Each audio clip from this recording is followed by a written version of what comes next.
RMN Davao. Listen win. Listen win. Pangutan namin, unsay pangalan?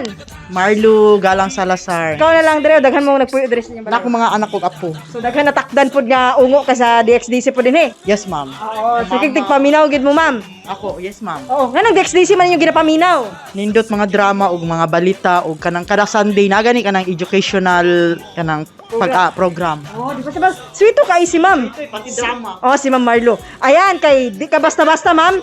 Nagapaminaw maging kag DXDC. Syempre, nami idalit sa imo ha. Atod sa DXDC 621 Araman Davao. Ang init kay nato nga lechon manok. Og syempre, nanay partner atong bugnaw kay nga soft drinks. Daghang salamat sa DXDC sa ilang pamahaw. Timing kay wa pa mi kapamahaw. Solve na kayong pamahaw, ma'am. Solve na kay ma'am. Congratulations, Ma'am Marlo. Okay. Kauban si Radyoman Joel Beray, kini si Radyoman ay ni Ginita Tatak RMN.